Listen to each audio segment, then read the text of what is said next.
Welcome back, everybody, to another episode of Screencast. We're discussing Rings of Power Episode 3, and guess who's here? Lucy James is here, and she's healthy, kind of. Lucy, how you feeling? I'm feeling way better. Thank you very much. I was so sad to miss like the double premiere episode, but look, I'm here now, and that's all that matters. Me and Elyse missed you last week, and I also had to make sure to go back into the comments and kind of just like add a little statement, an apology from me and my team. My PR statement kind of, we came up with a little apology for you because I just straight up said, Lucy abandoned us, and then I never elaborated on that. I never said like, no, she's actually sick, just kidding, everybody, send her some love. JK. I was like, Lucy abandoned us, so it's just me and Elyse. And Yeah, I was like, people started referring to it as Andy's Bane yeah. in the comments. That's exactly what they called it. That's exactly what they called it. Elyse is here as well. Elyse, how you doing? I'm so happy. I'm so happy the entire fellowship is here. Maybe we'll have some celeb fellows come in and out in future episodes, but this is the core, I think. You know what this is? We are the three hunters, right? Because like Elise blonde like Legolas, Andy, me and you are gonna have to fight over who gets to be Aragorn and who's Gimli.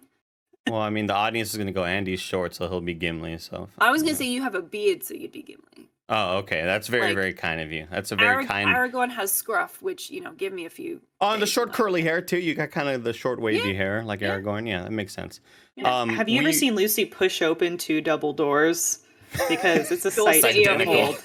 Yeah. Spitting image. I can't open a door normally. I have to. No, never seen her.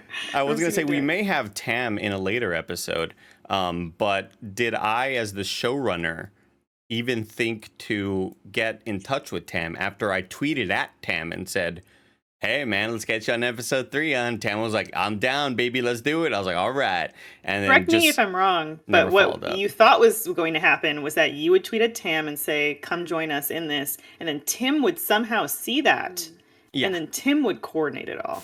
Yeah. Definitely. So, when it comes to responsibilities, it's kind of funny. I'm way low on the totem pole. What'd you say, Lucy? Eyes on the prize, Tim. Come on. Yeah. I know. Tim dropped the ball. You think he'd be on it a little bit more. Yeah, unfortunately not.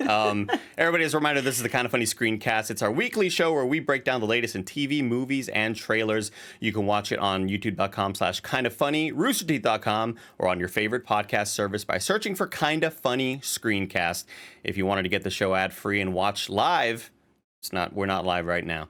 As it's being recorded, you got to go to patreon.com/KindaFunny, just like our producers on Patreon, Fargo Brady and Molecule. Thank you for the support, everybody. Housekeeping, we got a bunch of other shows we're doing screencasts for, Elyse and Elyse. There's so many shows out there. We got She-Hulk going.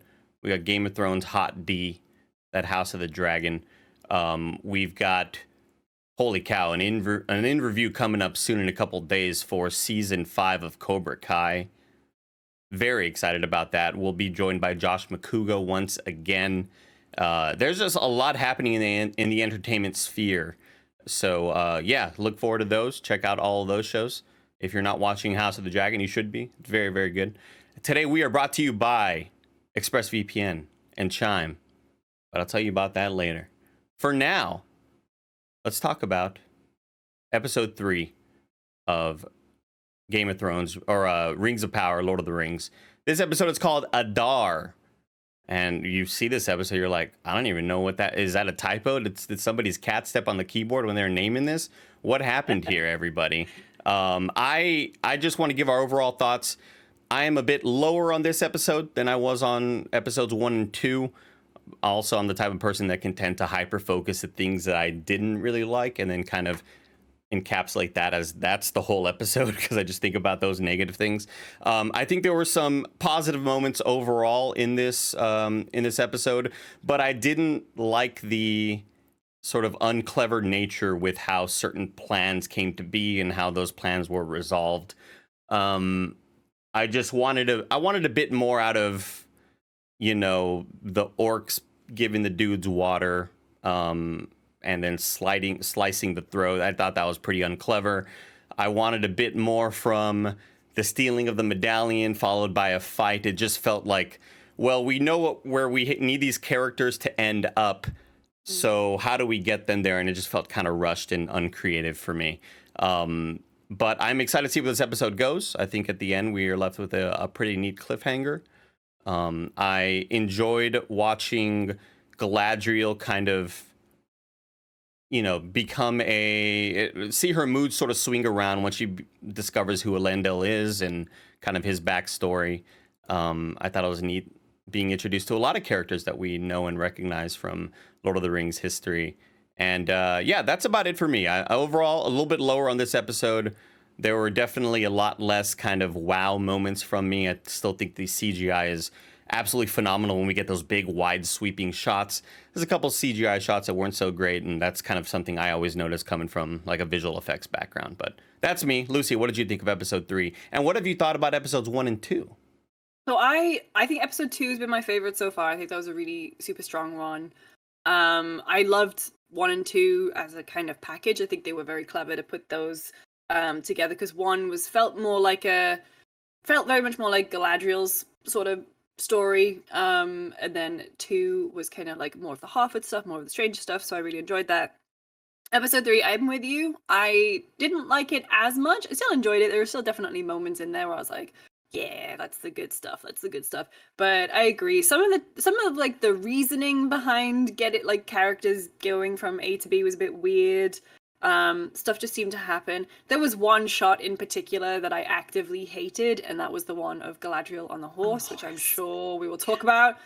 I don't understand that shot. I don't know why that shot happened. I don't know why it looked like she'd been face-tuned. Like, he loves horses, Lucy. A fake smile and much? I think she looked face-tuned, Lucy, because it was the most slow-mo shot of being in like an extreme action. Like nobody's face is going to look normal in those moments unless you're like just kind of walking on a horse. But I think if you're in full speed like that, you're going to have the wind in your face, and it's almost like trying to look normal in a super slow-mo shot when you get punched in the face. Like I'm sure you're going to make all sorts of weird looks, Yeah. So that shot was a weird one. It stuck out for me. There was a lot of the stuff that I did really enjoy, though. I'm loving the character of I love Isildur and Elendil. I'm enjoying Numenor.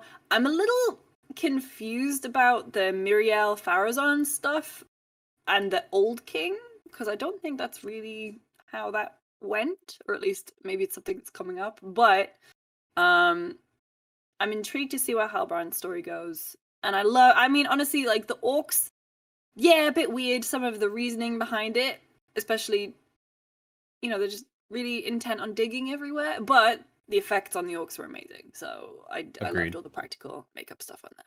Elyse, how about you?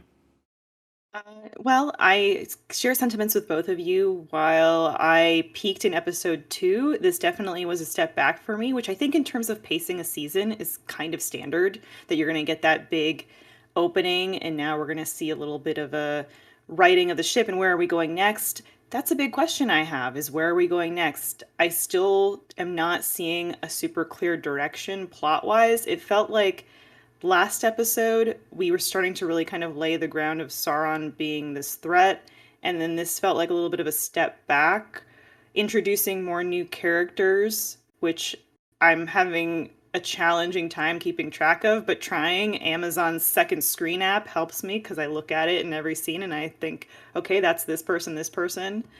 However, I told you before we started recording, I'm over men.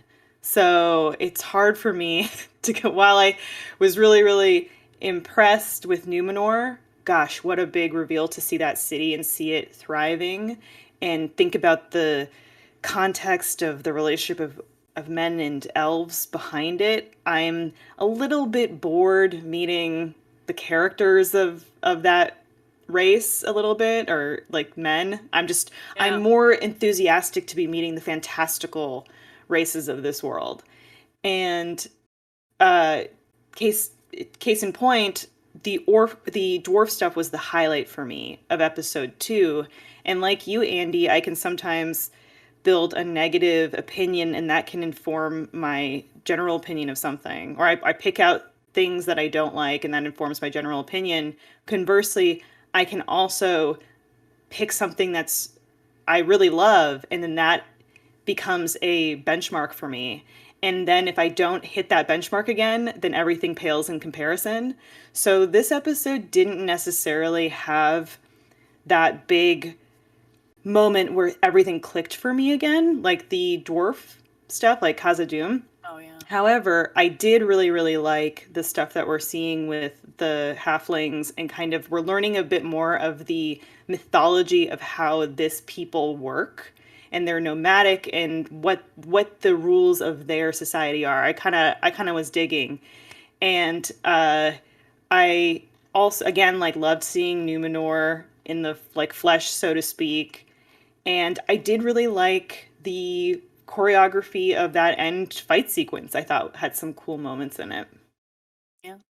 Agreed. Yeah, I enjoyed kind of a lot of callbacks there with the having Peter Jackson sort of show off the weightlessness of elves and seeing that play into. I just love when they play with those rules in that way. Yeah. And I love the Cockney accents are back for the orcs, so that's just sort of like that's sort of that's canon now, you know, like they're keeping that. Yeah, which is nice. It makes a statement. I'm not sure what, but it makes a statement. We will get to the plot here in a second, but first, a word from our sponsors. This episode is brought to you by ExpressVPN. Using the internet without ExpressVPN is like checking in your baggage at the airport without a lock. You don't know who's looking through all your stuff, finding all of your Nintendo Switches, your PlayStation Vitas, or all the other things that you're hiding in there. When you go online without a VPN, internet service providers, ISPs, can see every single website you visit. They can legally sell this information without your consent. Nobody wants that. That sounds like a bad time for everybody. You can browse more anonymously. It's easy to use and it works on all devices. I love ExpressVPN. It is super simple to use. I feel safe across all of my devices, knowing that whether I'm on my desktop or my mobile phone, people aren't getting in there. I'm safe on the internet, and what I look at, what I browse, that's mine. That's for me to know. Secure your online activity by visiting expressvpn.com/kindafunny today. That's expressvpn.com/kindafunny. And you can get an extra 3 months free. expressvpn.com/kindafunny.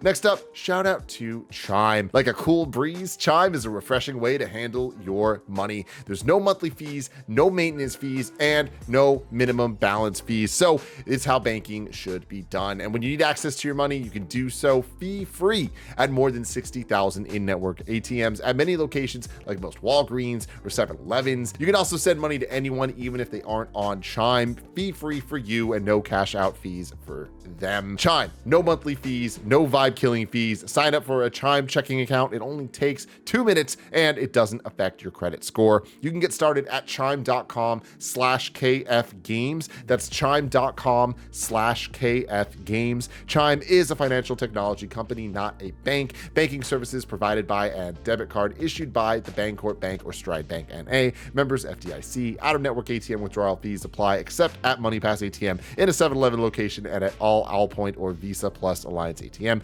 Other fees such as third-party and cash deposit fees may apply. Chime.com/KFgames. And we're back, everybody. So, yeah, I just thought we'd go scene by scene, kind of talk about things that we enjoyed, didn't enjoy, discuss theories and that stuff like that. But, yeah, we start off the show with Arandir being captured, and so are all of his friends.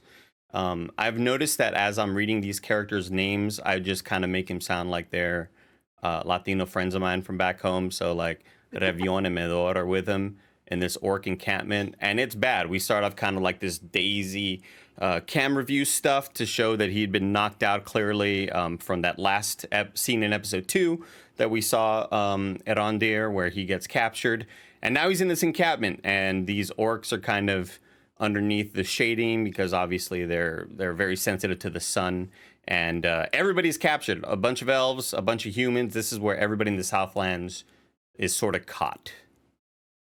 Yeah. I mean, as a pedantic question, why are they digging when they could just erect, like, tents above them? Well, my question was, is the digging this tunnel a greater project? Like, is it the precursor to their trying to establish something so they have a network that they can travel by and like trench warfare. You know? Yeah, Yeah, it's maybe some kind. maybe like like in the Mexican cartel drug wars. Just building tunnels to transport cocaine all over the place. It could be something like that. What would orcs transport? Who knows? Like Who knows? fish heads or something. Pipe weed, you know. Grog. Grog. The following sequence, Galadriel wakes up on a boat with the handsome guy, and she eats some Dinty Moore beef stew. Eddie Vedder walks up to her and is like, "Damn, we got an Eldar here." And she asks what boat she's on, and Eddie Vedder says, "We're nearly there, home. Guess where we are? A little place called Numenor. Although, how do we really know it's pronounced Numenor? Maybe it's Numino, but an Australian named it." Numenor. Numenar. It's a little joke. The other joke option that I had there was like, or as Australians call it, Numino. And I was like, get it, but it doesn't really make sense. Numenor kind of trying to give us those little callbacks to those big grand entrances we had in Lord of the Rings. I thought the CG as they drive by the big ass face that was right next to them, not drive by, but as they sort of sail by the big ass face, that looked really odd and kind of awkward. But then the grander sweeping shots I thought were phenomenal looking. So impressive. Oh Yeah. And yeah, we're here. Sea is literally just a star shape, or that island is just a star shape. Yeah. And this is Numenor, everybody. This is where we, obviously heard a lot about hearing that Aragorn is a Numenorian, and now this is where the humans live that are more than just normal humans. They definitely live a lot longer. The people that were actual Numenorians, rather. And we're finally seeing it. We're seeing it on screen, and it's pretty dope. I think they did a great job with art direction. And Galadriel is talking to what's his face the whole time, Halbrand. Yeah. And something like about Numenor too is I just love that it's also this mythological place for other humans too in the world, where it's not just that all humans go here. To them, it also seems like this weird Valhalla. And the other thing too that I'm really, really appreciating so far, given that this is a prequel, is that we're seeing these impressive historic places in this world as they once were in their glory and splendor. We're seeing Khazad-dûm, we're seeing Numenor, because my opinion of them is only informed by Lord of the Rings, where they're in, they're non-existent or they're in ruin. Right, and it's absolutely. really, like, I love it. I love seeing this. I also love that it feels like it has history already.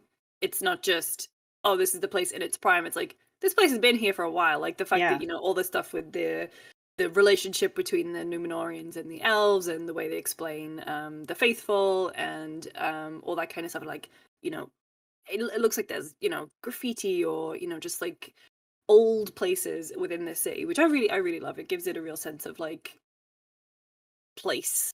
It feels filled out. It feels populated. Definitely. I thought all the set designers and everybody did a great job there. Which I think they like looked at classical civilizations, Rome, Greece, to basically shape their perception of Numenor too. Galadriel mentions to Halbrand how this place used to welcome elves back in the day. They'd share gifts, knowledge. They'd come over for NFL Sunday barbecues. And now their text messages are just left on read. There's no replies. Yeah. It's very, very sad. And we get this nice little back and forth between her and Halbrand, where he's like, well, how are things now? And she's like, we're probably about to find out, because I don't feel like I'm very, very welcome here. They're taken to the Queen. We get one little note. We get one. Yeah, the Queen Regent. Yeah, we get a little one shot of Halbrand looking at the blacksmithing table, and he's kind of like, huh. You're like, oh, he's going to have something to do with that later on. They're introduced to the Queen Regent, and she's like, who are you? And Galadriel says, check my LinkedIn, bitch. Give us ships so we can go to Middle Earth. We gave you this island. And the handsome guy says, think about our offer for a couple days. Just think on it, right? Like, we'd like to get out of here. And Galadriel's told she can't just roam free. Halbrand hugs Elendil, rather, and you're like, wow, that was a weird hug. That was kind of awkward. What are they doing there? And it's because he was stealing Galadriel's dagger back from Elendil. Stuff. Yeah, kind of showing how Halbrand is really good with his hands, I guess, and he can steal shit. Which obviously affect stuff later on in the show.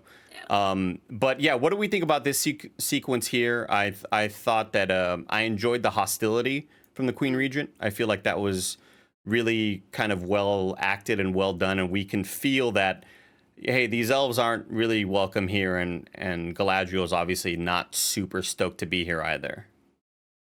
I was like, if I were Galadriel, I would simply cover my ears, just until you kind of got the lay of the land a little bit.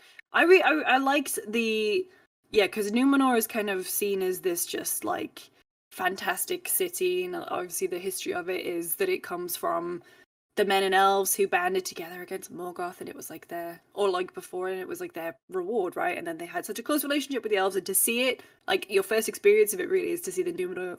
I'm still very congested. I'm sorry. It's okay. I sound like such a nerd. Like, actually, Numenor. let me get my glasses on. No, so and so to see it like through, I guess, an elf's eyes for the first time and see all the hostility, especially when there are kind of all the rumblings of the fact that like some men in Middle Earth like banded together with Morgoth or Melkor, and then it's a kind of underlying theme of Lord of the Rings, right? It's like that men can't be trusted, especially what we know what will happen with so easily corruptible. So easily corrupted. And like, and so men aren't good. Men aren't so great, yeah. We move on to the next sequence where Farazan, who I guess is he's somebody to kind of keep an eye on. It seems like he's going to be kind of pulling a lot of strings, and he's always trying to push the objective in certain directions, it seems like. Farazan, I'm not sure how to pronounce his name, but he tells the queen... Farazan. How would Latino of the Rings pronounce it? Farazan. Which is your new spin-off show. Farazan. Latino of the Rings! Yeah, you put the... Well, you remember how Jonathan Van Ness used to have Game of Thrones? I really think you need to make Latino of the Rings. Oh my god. Just think about it, Andy. Farazan, you put the acento at the final syllable. He tells the queen, like, we can't let your dad know about this, like, and he tells her that the man is Elendil, by the way. This guy, his name is Elendil. And his kid's not important at all. His son will live on and have a very, very boring, uneventful life. And we see them on this ship. We see his son on this ship, and we're like, "Oh, what's his son? What's his son up to?" But you said, and then, what's his sign? Who's this guy? What's his sign? And then so, we hear question about Isildur, because the timeline here is not correct. If he's the Isildur that was fighting in the War of the Rings, right? That's what I read. Is he is? Oh, okay. Because I read that the events of Lord of the Rings happen like, if you're looking at the last alliance between men and elves, it's like hundreds of years until we get to the Hobbit and all that stuff. Oh, okay. I read somewhere that it was like he wasn't born until like 1,000 years after the rings were forged. Yeah, that bit might be where they're kind of fudging a little bit. I gotta assume this is where Amazon is kind of taking liberties with the timeline. That's what I got to assume, because I know the show is like several thousand years or whatever before any of those events take place, and we know that Numenorians generally don't grow super old. Like they have like a 300-year lifespan or something like that, maybe 200. I forget. My question was like, if this is the Isildur, like, are they going to move up that War of the Ring? Like, would we see it in season 5 of this show? Oh wow. Which would be awesome. I've got to assume that this show ends with the War of the Ring. The War of the Ring. Like, I think it must end with the Last Alliance. Sorry, right? Because isn't War of the Ring like in Return? That's the War of the Ring. And this was just the last alliance between men and elves. Oh, okay. Just a correction for myself. Numenorians live to be around 350 to 420. Smoke it up. Everybody get your doobies out, 420. We move on to the next sequence where, while they're on this boat, we get the little whisper of Isildur. And the ring is calling to him. And it's like, oh, wow, I bet you that's Isildur. That's what I thought in that moment. And we see the ship captain. He looks like Jason Momoa. He's preaching to them how harsh the sea is and how the sea is always right. He's a big fan of the water. He loves that agua, man. That's an Aquaman little joke right there for UDC fans Oh out shit! there. I mean, actually, I didn't catch that because when I saw Aquaman, it was the day after I flew back to the UK and I fell asleep. And I woke up at the octopus drum bit, and I thought I was like hallucinating. In heaven. Yeah, I was like, and I feel bad because I fell asleep during a Patrick Wilson movie. Now you could tell me that the octopus's drumming was a joke and that wasn't actually in the movie, and I would have believed you because I've seen the movie, but I don't remember any of that. If you use X-ray here on the Amazon Prime stuff, which I think is a great little function, we get some general trivia. It says Numenorians are mariners of the great renown and lord of many ships on their island, which is also called Elena, but they are forbidden from sailing west out of sight of their own shores by the ban of the Valar to prevent them from seeking the undying lands themselves. I saw that last night when I was watching, and I love that texture. I love that would be something that they get gifted this island, but then they are placed with that restriction of you cannot cross this boundary. You're not, you're still human.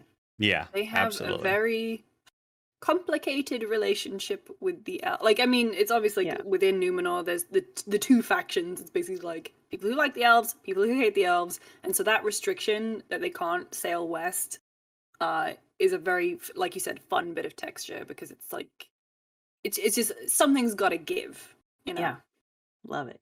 We're then introduced to Isildur's sister, who I believe is created for the show. She is a new character. She's a new character, Eärien, and all of Isildur's friends are super horny for her. She's a little baddie, I get it. She's got a little bit of the Hermione's about her. Yeah, a little bit. I can see that. I could totally get that. The following sequence is when we sort of get this almost like an interrogation scene where the Queen Regent is talking to Elendil, and he's like, "Oh, you got a really interesting name, man." And it's like, like she kind of knows what's up. And she's like, "What does your name mean?" And it ends up that his name means friend of the elves, because that's what he is. And she's like, "Dog, don't bring that shit in here. We don't like that. Don't bring that smoke." Yeah. She's not a big fan. And because of all this, she makes him Galadriel's babysitter. She's like, watch over her. Here's the sword. If she tries anything, you fucking kill her. Like I'd rather just get the job done than have to deal with her kind of doing anything here on this island. But remember, Galadriel's super pissed that she feels like she's kind of a prisoner here. So they try to make her feel as welcome as possible. We then cut back to the orc encampment where Arandir and all his friends are captured. And this is where we start to get little hints that maybe these orcs are looking for a weapon. That's what they're maybe digging for and digging towards. They're in search of something. And they mention that they call their leader Adar. And then Arandir's like, why do they refer to their leader as an elvish word? That's interesting. The orcs get pissed and they're like, hey, you're getting real lippy over there. Cut down that tree, And so you can't cut down the tree. And this sequence kind of reminds me of like in TV shows when there's small towns and they're trying to like demolish the local library and everyone's like, no, we can't. That library's been here in this town save forever. The community center. Yeah, exactly. And yeah, they'll tell them to cut down the tree and it's like, hell no, we're not cutting down no tree. And that's what Revion says. Revion.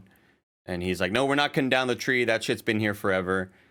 And then this next sequence, I'm not a fan of at all. I think it's just kind of uncreative and very weird one, huh? Very unclever, and I'm not sure what sort of themes they were trying to pass off with it. But it's the orcs are like, hey, you know what? I appreciate your bravery. You got some fight in you. Here's some water, and everybody's like, oh, is this water poisonous? I think that's what we're supposed to think as an audience, and there's just kind of subverting expectations because the last guy who drinks, it really just, in my opinion, feels like this sequence. They wrote, and then they said, oh, fuck, we don't have an ending for this. Just slice his throat. Like, that was their idea of creating tension, like creating drama. I don't really even care about that dude, so I felt nothing in this sequence. I just thought it was kind of uncreative to say. I thought there was going to be more there. I wanted, as an audience member, to be like, oh shit, what did they fucking did this other thing. I guess I just been watching in the past year too much, Better Call Saul, where every creative plot and plan and scheme is the most creative shit of all time. Yeah. And here I just kind of felt really underwhelmed by it. Well, Jennifer Hutchinson, who wrote episode 2, was a writer on Breaking Bad and Better Call Saul. Oh, okay. Which no wonder I love that episode. Yeah, makes all the sense of the world. I agree with you with this one because it was like, I felt like when they were doing the water thing, maybe it was trying to invoke feelings of the grog bit with Merry and Pippin in Two Towers, where, oh, he's thirsty, he needs help. Yeah. Go take his medicine! Yeah. But like, go take his grog, sorry. And then so with this bit, it's like, I agree with you. I didn't really care about, the only elf I cared about other than Arandir was the one who was like, no, I will not cut down this tree. Because I feel like he got more screen time. You felt a little bit more into that character. And then the other one who got his throat slit, I was like, who are you? Like, Yeah, they didn't necessarily establish them for me in a way where I was like, I have no clue who any of you are. Yeah, Medor, I think most likely had some sequences cut. That's the way it kind of feels because. Oh wait, was it him? Yeah, it was him, the one who jokes around with him when he's like, "Oh, you smell like leaf, like you smell like dirty leaf," in episode 1. Yeah, he's the guy. Oh, he's the one. He had my favorite line in episode 1 where he was like, "And what's all this?" Like a very sassy elf. Yeah. Wait, so he was the one who got killed? He gets his throat slit. I did not make the connection that was the same person. I think I'm like 99% certain. I think because that first reveal that we see them in the camp, you're supposed to think, oh shit, not only is it Arandir who got captured, but these two elves I'm reading that we remember. Here, an orc slashes the throat of Arandir's former partner. Yeah. And I think we're supposed to feel that a lot more, but we didn't have enough time with Medor in episodes 1 and 2 to really kind of feel any sort of connection towards him. And I think in that moment, in episodes 1 and 2, they were trying to make him kind of comic relief. And here we have Arandir, this very stoic, super serious elf. And I think Medor is supposed to kind of play off of him, similar to, I'm forgetting the name of the bard, but I feel like it was supposed to be like Henry Cavill and his... Oh, and not Dandelion. What's his name in The Witcher? I know who you mean. That's what I thought the relationship was going to build towards, and then maybe we have a death. But it just, I didn't feel it. Yeah, I mean, it's not as even like... So I watched, for context, I didn't watch on Amazon Prime. I watched it as a screener that didn't have subtitles or any of the X-ray stuff. So I don't recall if when Arandir is in the pit, he's like, oh, Medhor, like, they got you too. He doesn't do that, does he? He just kind of shares a knowing look. Yeah, they just kind of talk to him, and we're supposed to know that's Medor because we see Medhor in the... Medhor, we're supposed to sort of think less of him because he's like, in episode 1, talking to Arandir and being like, hey, these humans are still what they are, evil. They still, a lot of them don't try to like separate the fact that their ancestors, a lot of them worshipped Melkor or Morgoth or whatever. These humans are still the same. They haven't changed. You got to move on from them. And so that kind of drove that initial wedge in between these characters. And I don't know. I just thought I wanted more from this. I was not a huge fan of this sequence. And I don't want to hyper focus it anymore because I'm sure the comments will be like, all right, move on. Quit getting angry at this scene. But I definitely wanted more gore from this sequence. I want the fucking blood, like, I want to struggle on the ground, his blood just kind of like, I don't know, didn't look like... that bit of blood didn't really, I was like, okay, that's it didn't look like a game ender. No, but, I mean, later on in the episode, it got gory. Like, the stuff with the... It did, yeah, and that's why I'm surprised that this was as kind of low-key as it was, because I was expecting a tiny bit more from this sequence. And we move on to the next scene, and this is, in this sequence, this is where Arandir's like, I'll cut down the tree. So he goes up there and he starts cutting, and cut down the tree. It just, it feels a bit defeated. It also feels like a rage moment of him being trapped in this situation and just I'm going to take out all my rage on this tree. He went so intensely up to that for a moment. I thought he was going to be able to take it clean off with one swing with that axe. Just one hack. The fire in his eyes was great. And this is a kind of a neat shot right here as we zoom love out. it. You get so many Isengard vibes from just kind of the decimation of these orcs as they're clearing out this beautiful countryside. And to me, that's kind of what I was like. That's why I keep thinking, like, is this setting a tone for us of like a bigger orc infrastructure industrial project? Because, you know, just Tolkien himself was like so anti-industrialization that I feel like they probably will want to keep those themes alive in the prequel series too. And in this sequence, I also wrote down some notes, and I was just kind of like leading my mind. So like, Andy, remember what happens here, like kind of reminding myself. And I wrote water scene, and then I wrote what may have ended up being a very different sequence. I wrote slut throat, but I meant slit throat. I meant it was a typo. Let's rewind back to that for a second. Slut throat is what I had written. Following sequence, we get Galadriel escaping, and we get a very unfunny line about a dog. Not sure what that was all about. I don't remember that. Essentially, they're like, "Hey, she escaped. You better tell the captain." He's like, "No, you do. I did it last time." He's like, "Well, that was a dog that escaped last time." Like, God, it just wasn't very good. But Elendil ends up kind of seeing Galadriel out there, and Galadriel's kind of planning her escape. And he's like, "Don't run. By the way, I speak Elvish. You ain't nothing but a hound dog." That's a little Elvis reference for you. Let's go check out our Hall of Lore, is what she tells Galadriel. And again, another very inelegant sort of way to get characters in another place. Yeah, I agree. I do kind of like the way that she lights up initially, and it's like, wait, what do you mean a quarter day's ride? I'm gonna get to ride a horse? That's awesome. And I feel like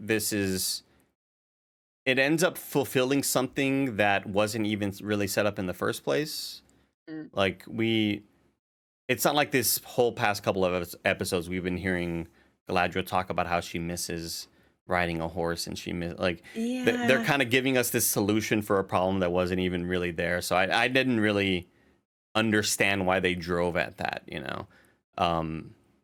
Elyse, you had something to follow up there? I didn't pick up on that either. I couldn't tell if it was supposed to be just a character moment for her, that we were supposed to infer like, oh yeah, the elves are so connected to this. Obviously, like Gandalf and Shadowfax have such a strong connection. Like there's this relationship between these creatures in Middle Earth, but it didn't. Yeah, I don't think it was impactful for any of us in any kind of way. I would love to know if in the comments if somebody did know that there was some significance we were supposed to take from that that we're missing. Galadriel's super stoked to ride a horse, and then we see a super crisp slow-mo shot that they use to demo the 8K OLED TVs at Best Buy. That's all that sequence reminds me of. They just, I guess, invited Gavin Freon and his super slow-mo cameras on set for a day.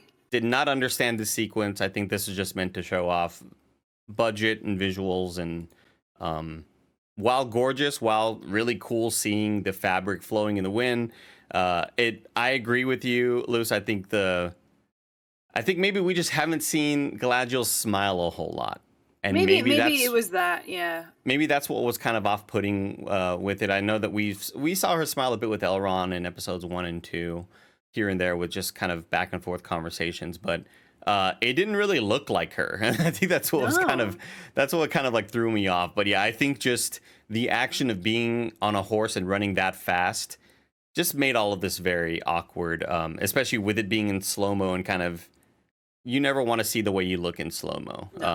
That's what I'm kind of gathering. I've seen that TikTok trend of like people on a little trampoline in slow-mo. Yeah, very awkward, very, very awkward.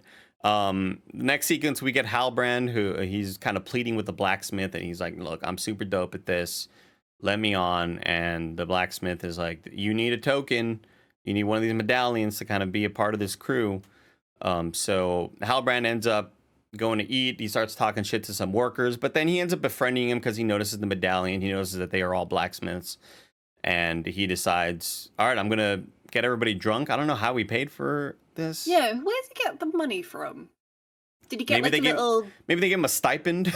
Yeah, like you are a guest of ours. He is 25. Yeah, coins a day, here's thing. 2 free food tokens for the day. You know.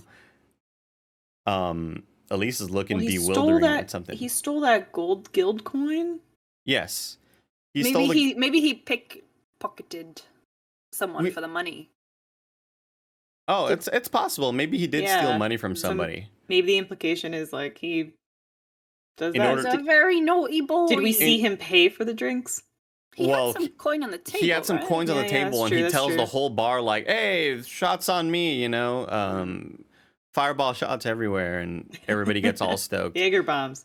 So he gets the dudes drunk, and he ends up. You see his hand very slyly, kind of stealing the medallion from the guy, and this is another sequence that I don't like because I just do feel like it is.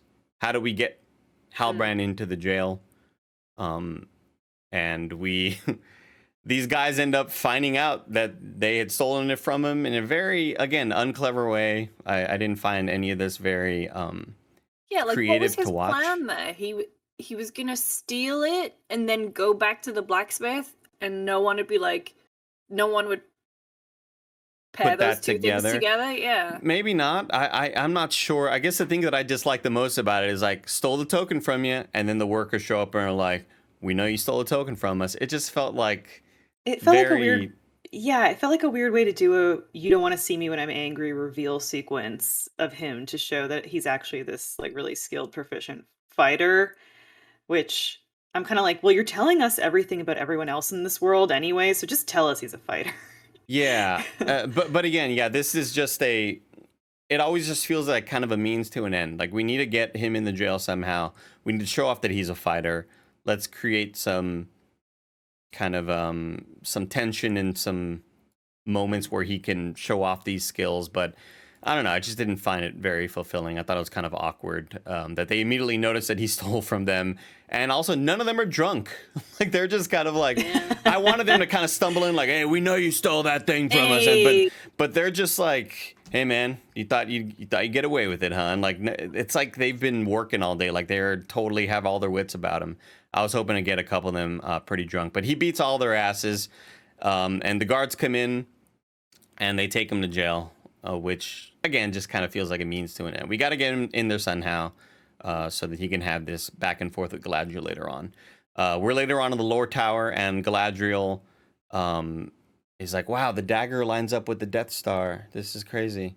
Because the symbol that she's been seeing burned all over the place is not just like a symbol or an icon for a sort of guild or a gang. It's actually the mountains, and it's kind of like a map piece, you know. What fools we are! that was so stupid. A bunch of rubes. So stupid. I was like, It's the Southlands, God. which becomes Mordor.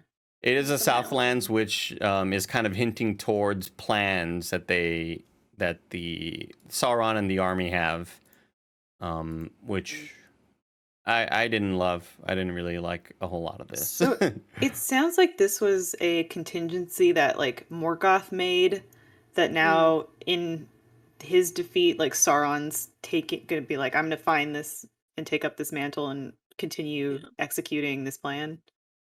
What I don't get is like, why would he carve that on the skin of Galadriel's brother? Like, why take the time to do that, you know? It almost feels like a serial killer who wants to get caught. Yes. And a little bit earlier on in this sequence, we do get some discussions between Galadriel and Elendil, and they talk about how Elrond's half-human, half-elf brother, who I really like the line of, he's an exile in his own kingdom. I thought that was a really neat line. He's been kicked out because he is a friend of the elves and he is half-elf. And he kind of helped build a lot of this whole place, and now he's been kicked out. So he's an exile in his own kingdom. So I thought that was pretty neat. And I believe his name was Elros. Like a white sheep in a family of black First king of Numenor. Wait, so is that different though? Because are they talking about Miriel's dad being the king who got like kicked off the throne? Because I thought Elros was like before. I think they were talking about two separate people, weren't they? Well, I'm reading here Elros, the first king of Numenor who was ruled under the name of Tar Miniatur, was a half-elf like his brother Elrond. Yeah. And that's where we get Galadriel being like, well, I didn't really know him that much, but I know his brother. Yeah. And it says, he was a half-elf like his brother Elrond, but when given the choice by the Valar, he chose mortality and a human life. Yeah. And but that is the king, from the X-ray. But then the king who they're talking about, who's like kicked off the throne for being an elf friend, is Miriel's dad. Possibly. Who we see at the end of the episode? We'll see. We'll see, Liz. We'll see about that in the episode. But yeah, they're basically here. This is where they get this sequence of they find out that the Southlands are kind of the target. It's like when they find out that a serial killer, like, look at all the places that he's attacked, and we have the map open. We're like, oh, let's triangulate its position. This is his next spot that he's going. That's what it kind of reminded me of. So they decide that, like, all right, the Southlands are going to be in danger, and this is kind of like this is the spot where they're looking to kind of eventually get to. We're taken back to the Harfoots in a really kind of depressing and sad scene. Yeah. It all got so dark. Really dark and bums me the hell out. But yeah, we have a back and forth between the father and mother, Marigold and Largo, and Largo's still bummed out about his super like broken ass ankle. And Marigold's worried that they're going to get left behind. And Largo's like, we're not going to. I mean, look at our daughter, Nori. Like, she's super creative. She's going to figure something out. And the whole time she's just like trying to figure out about this mysterious man. I thought she was plotting the whole time to like figure out, all right, we got to find a way to like heal my dad or get us like a better moving cart. And it just cuts to her and she's just all hyper focused on these constellations with the stranger. I kind of love it's not a bait and switch exactly, but I love what they did with the Harfoots in this halfling society of like, we think that this is this so light and fun and just whimsical people, but no, they actually have kind of dark mores and rules to their society that like we would have expected by what they set up for us, knowing them in those first 2 episodes, which is so fun. And it makes me think of like, like the Shirley Jackson short story, The Lottery, of like that kind of community tribalism you can get. Darwinism almost. Yeah. Like, yes, Darwinism is like the perfect, like they have these weird rules that are like so sadistic. And I have new respect for the Harfoots now. And especially like when they were just talking about people who get left behind, and I was like, and the fact that their whole kind of like mission statement is, we are a nomadic people, that this is what we're doing, and if somebody gets left behind, they can't make it. That's just how it is. But then their whole thing is like, but now we should honor them, and it's like, you could honor them by not leaving them behind. The thing that gets me is that like they don't seem to be that big of a tribe. So there must be some inbreeding or something, and especially if you're like leaving that many people behind per. Their numbers are going to whittle down, and they'll eventually realize, like, damn, we got to be a little bit more lenient with our rules here. we gotta like, I don't know, maybe slow the roll. Let some people come along. I think it is really great character building though, because early on, in episode 1, when or maybe episode 2, Sadok is talking about how the migrant patterns of the people with the big the horns, with the big horns on their back or whatever, he's noticing things are off. So like they're very, very in tune with nature, and things should be here when they are here, and some things are kind of off right now, and that kind of is great character building with their whole tribe, because we get the idea from a lot of these sequences that they have to be in certain places when they have to be in certain places, and they have plans, and it's all very schedule based. They're always on Google Calendar. And they're working off of like prophecies and premonitions and stuff to determine where they need to be. One thing that I was curious about, and maybe this is just me being a fan, creating fan fiction in my head, but they're doing this big migration to, is it the Grove they call it? Is that what they were calling the landing place? Yeah. And I was just wondering, are we going to learn that basically where they migrate to becomes the foundation for Hobbiton? Like they move to this area that then through over the next 1,000 years is eventually what becomes the place that is Hobbiton. Through the evolution of halflings. And I don't know that that's the case, but I was like, I wonder if this series could be setting that up. That would be really cool. Yeah, certainly possible. I don't know if Hobbiton, as we know it, or the Shire exists. I'm not sure if it does. I feel like it doesn't. We need to get a slow-mo on those fancy map shots. I know. I want to see that full map, high res. And in this sequence, we discover that Sadok has absolutely no sense of hearing.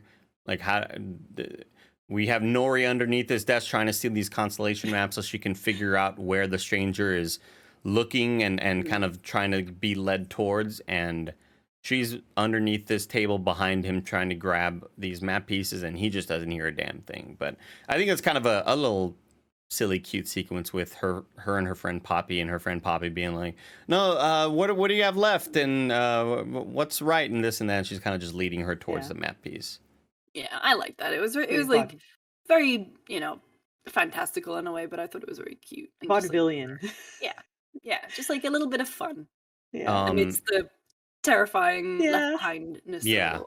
Eventually, she does steal the map pieces, and the stranger gets a hold of them. And you're like, man, that is really close to the fire, big dog. And this is sort of a sequence I don't love, but I kind of understand where they're going, what they're going for. It reminds me of just Merry and Pippin doing stuff to then further the story where they fuck something up, and then a mistake or an accident leads towards the next big sort of story beat. And we essentially have the stranger who is very in tune, and his magic kind of affects the world around him. So he starts accidentally lighting this map piece on fire, and we see other pieces of fire in this encampment sort of start to blaze higher and stronger, which I think is kind of neat. And then he eventually freaks out with the fire, and he stumbles, and he's covered in a big tarp in one of the tents, and everybody thinks he's a monster. And I really, really love the sequence of them all hiding underneath their little green cloaks. Yeah. Similar to how the hobbits kind of use the cloaks that the elves give them to hide away.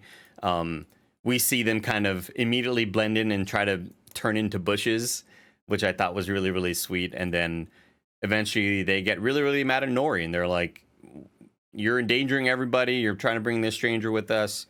And Scandal. That one lady just votes to leave them behind. Like, now kick their asses out. But he's like, no, she's young, she's gonna mess up here and there, so we should let them keep on. But you all are now in the back of the pack, and that's like a death sentence for them. Disgrace. Almost. Yeah. Like, how do they decide who goes to the back of the pack anyway? If it's not, Yeah, do they draw straws? Does someone need to be punished every time? That's the thing, is we think that this is some innocent, sweet, whimsical little society, but no, they're fucking hardcore. Yeah. There are two things that I really liked about this sequence, and one of them is that, like, this is more applicable to the first episode, when the Harfoots are, like, hiding from the hunters, but it has a very big, like, Matilda, Miss Honey's classroom element to it, where they're like, just quickly, everything needs to be covered up, we've got to hide this. Yeah. And the other thing I really like about the sequence is that the stranger obviously doesn't speak the common tongue, but he finally remembers, like, he says the word Nori, and I was like, oh, that's very... He's learning. And then in the Amazon X-Ray trivia, we see that Sadok Burrows is the Harfoot's trailfinder and leads the caravan. He uses his unique star book passed down through the generations to guide the Harfoots on the right course from one seasonal haven to the next. And so, they are very schedule-based. They are very, they have to always be on time with everything in order to make it to those havens safely. And that's kind of what they're all about. Like, we've been alive this long because of how strict we are with our rules. And Nori's like, I just want to adventure, And her mom kind of rude and kind of like shitty with her and being like, you're not special, Nori. And Nori's like, well, I may not be, but he is. I can feel that he's special. I can feel this stranger has something super special about him. This guy's literally done magic in front of me. Okay. Absolutely, yeah.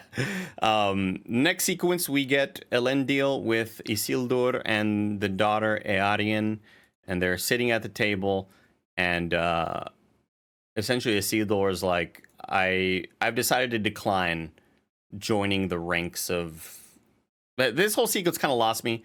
I feel like he wants to go on his gap year. He wants to defer his entry, and he wants to travel and find himself. It's like I just want a year off, Mom and Dad. You know, I want a year off to go try to pursue my musical career. You know, which is what I did when I was like 18. I was like, I'm not gonna go to college my first year. And then Elendil gets super pissed off at Arandir for trying to defend her brother. And everybody in the crowd's like, oh, you know, he's pissed off at his daughter. And then Arandir comes back and she gives him the good news that she's been accepted in... What did she get accepted in? No, like some guild? Some guild. Some guild is what we'll call it. She's excited about it, though. Oh, no. Oh, we're losing Elyse. Elyse is in the void. Elyse is in the internet void right now. Well, I'm sure we'll get her back here in a second. It's just internet choppiness. The following sequence, though, we get Galadriel visiting Halbrand back in jail. And this is where Galadriel kind of figures out that Halbrand has something really special about him. And he's not just this random dude. Ragtag man. Yeah, he's not just some ragtag like thief who's kind of like this conniving fella. He's got something deeper there.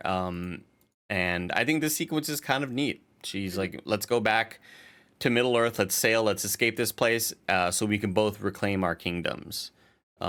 Because he is like kind of like Aragorn, like the rightful heir who doesn't want that. He doesn't, much like Jon Snow, I don't want it. I don't want to be king. And I think this sequence is kind of neat, Luce. Yeah, I liked it. I think as well it's kind of like the mystery of who Halbrand is, because obviously he is the new character. Trying to figure out like what does he want? What is his end goal? Why is he doing all this weird stuff? I saw a really good like fan theory that Will on our team was talking about, and he was like, what if that's Sauron and he's just trying to live a normal life? And then he ends up getting tempted back into being evil. And I was like, if that was the case, that would be super cool. Like, and you can throw so many fan theories at the wall with him right now because he is like a weird character, like that we don't really know much about just yet. But he has this backstory, and I'm desperately trying to like unravel it and see where it goes. Yeah, while Galadriel was in the Hall of Lore, she notices that little thing, that brand that he carries on him.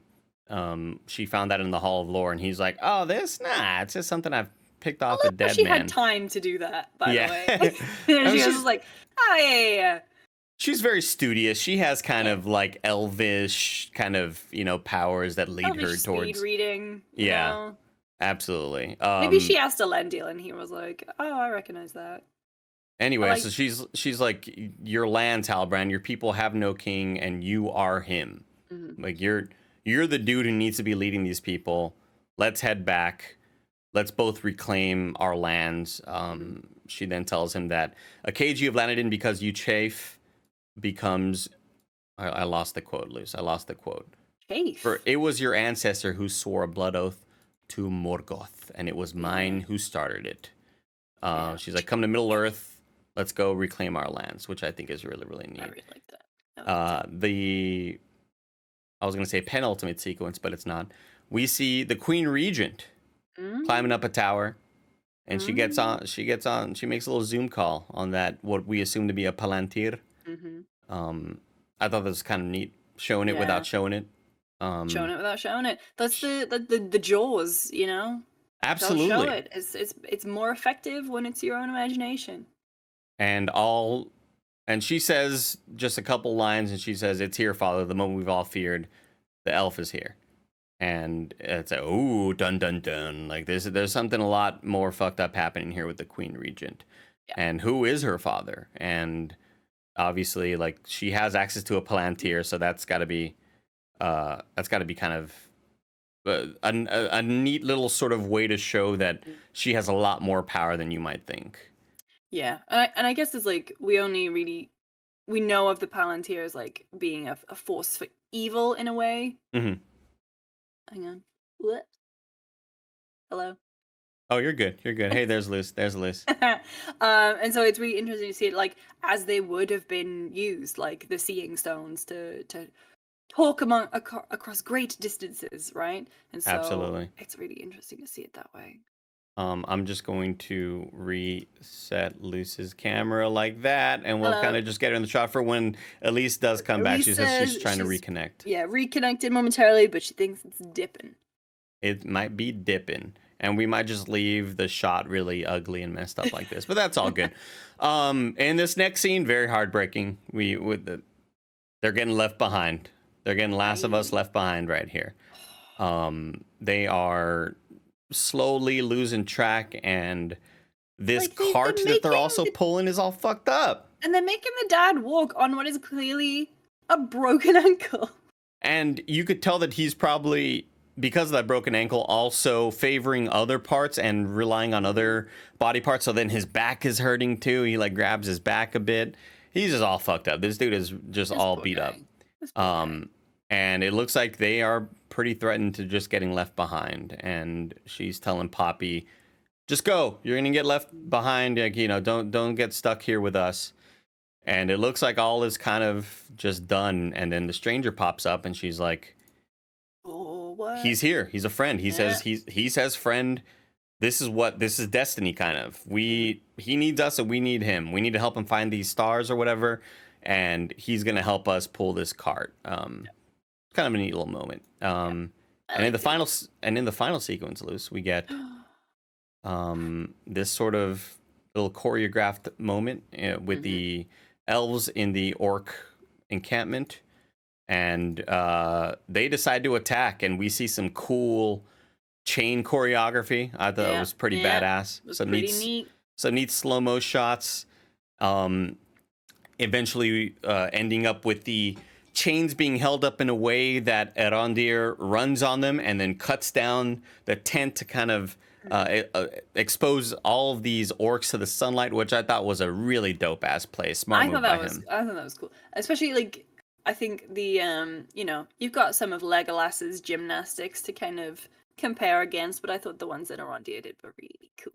Absolutely, yeah, and when you have a species like the elves, you can play around with their superpowers in a really neat way. It's like it's like making a video game and having this character have a fighting kit. Like, here, what moves can we sort of play around with? Yeah, all the moves are unlocked at level 1, basically. Exactly. And in the sequence, they decide, like, all right, we've exposed them all to the sun. Let's try to break these chains. And they kind of place the chains in a way that I guess really adds a lot of friction, I'm assuming, and it kind of makes the chains a little bit more vulnerable to being snapped and broken when they're all kind of laying on top of each other.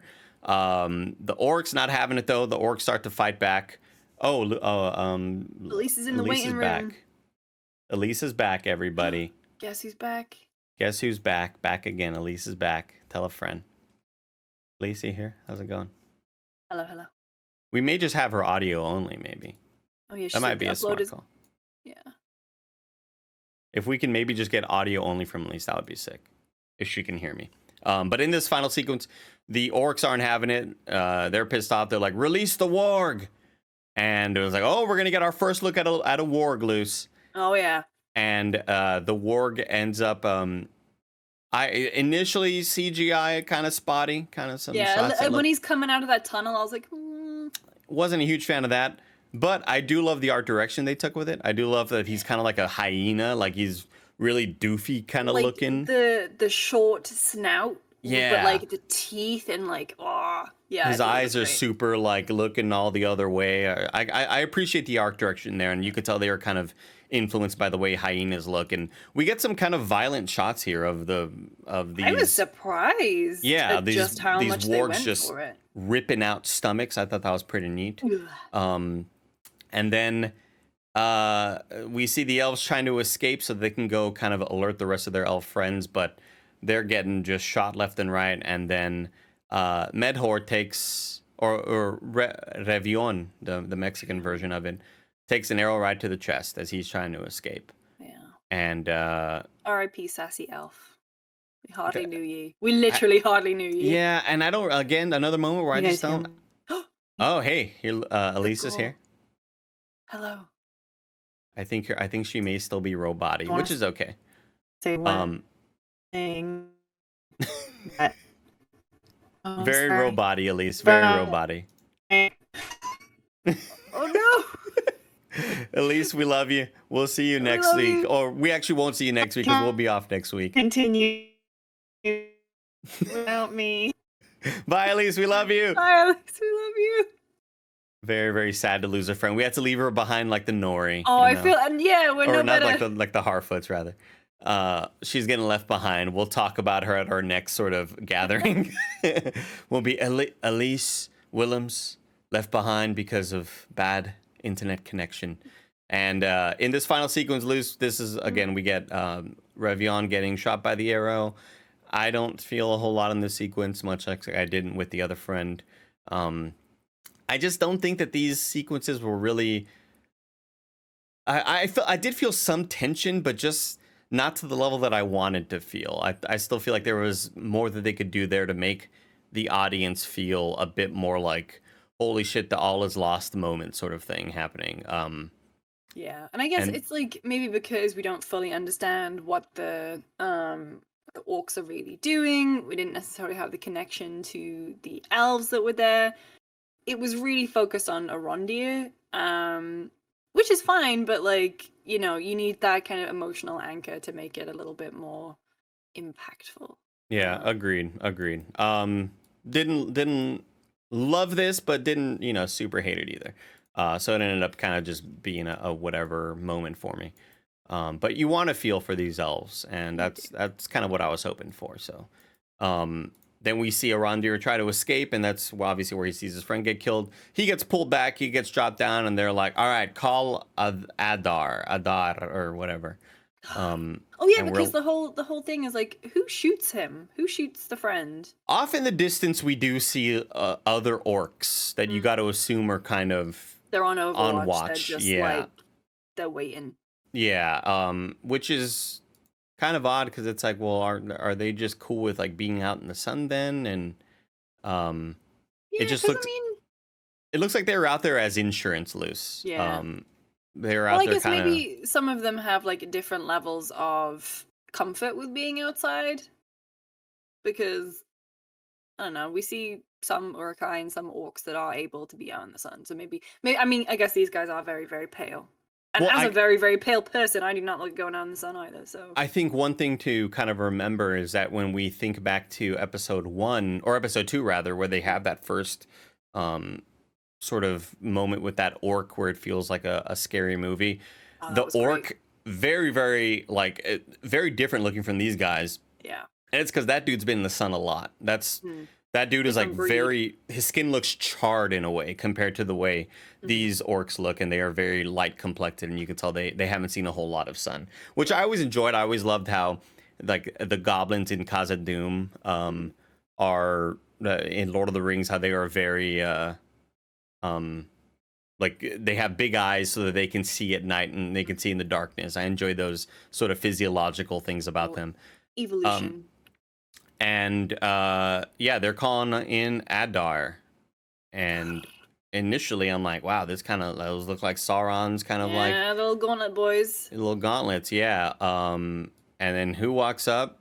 It's me, Michael Morbius, and it's a guy with very, very light skin and black hair, and honestly, kind of looks like Gil-galad.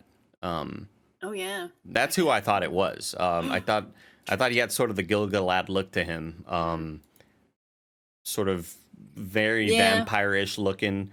But we get we kind of like get the assumption that this is some sort of elf who has maybe turned. Well, because Adar is, according to the internet, which is probably means father. It's an elvish word.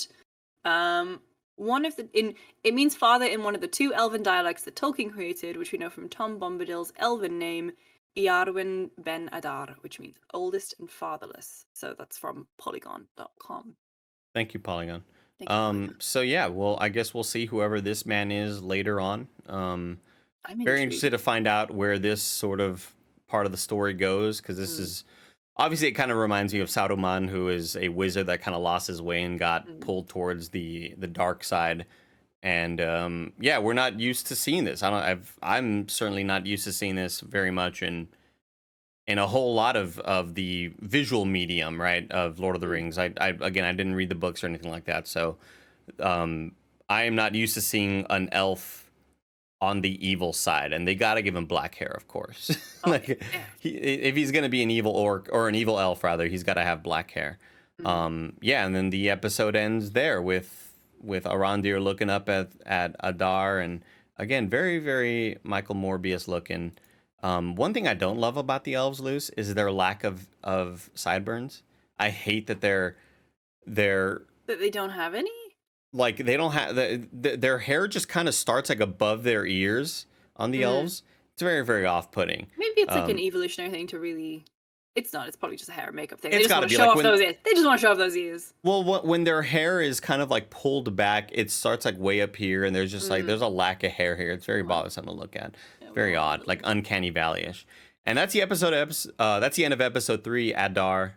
Not an episode that I loved. I'm hoping that episode 4 picks up a bit more, and we kind of get the story moving. You know, we got a lot of backstory in this episode. It was definitely a bit slower, even for the action that we did see, because I do feel like the action that we did see was more, I don't know, just something to have on screen that wasn't people talking. Because the action we did see was Halbrand beating up a bunch of dudes, and it just kind of felt uneventful and unnecessary for me.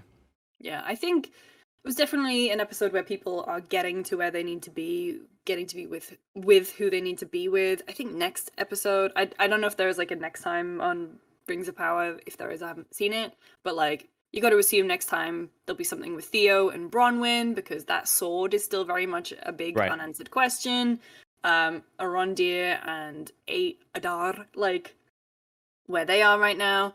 I feel like as well we'll hopefully get the elves, well, Galadriel and Halbrand to kind of dig more into the big division in between the men of Numenor. Like, I want them to kind of really dig into that, maybe see the faithful or whatever. But like, it's interesting. People are getting to where they need to be, and I'm just waiting for, like, you know, the big hits. And I feel like they're coming. Hoping we get the rest of the resolution of them leaving Numenor, of Galadriel and Halbrand eventually escaping, most likely with Elendil, I'm assuming. I that's what I gotta assume. Maybe he's gonna help them break out. Elf brand. And if not, hopefully we get more info on the stranger and see what the hell's happening with him, and what's up with these constellations. But this has been Screencast, everybody. Thank you, Lucy and Elyse. You're in our thoughts out there. Lucy, where can people find you? Ooh, I'm GameSpot and Giant Bomb, or you can find me on Twitter at Lucy James Games, or Twitch, or I'm Lucy James Games on everything. Lucy James Games. And Elyse Willems is Elyse Willems on most platforms as well. We'll see you in 2 weeks, not next Friday, because I will be at a wedding. And it's not mine. I will be in Vegas. So it's not my wedding, and Lucy's not getting married in Vegas either. You don't know that. Oh shit, you're right. I mean, yeah, I shouldn't make any assumptions. I'm not. Okay. We'll see you in 2 weeks, everybody, for the episode 4 and 5 breakdown, because that's where we'll be in 2 weeks. We'll see you next time, everybody. Bye bye.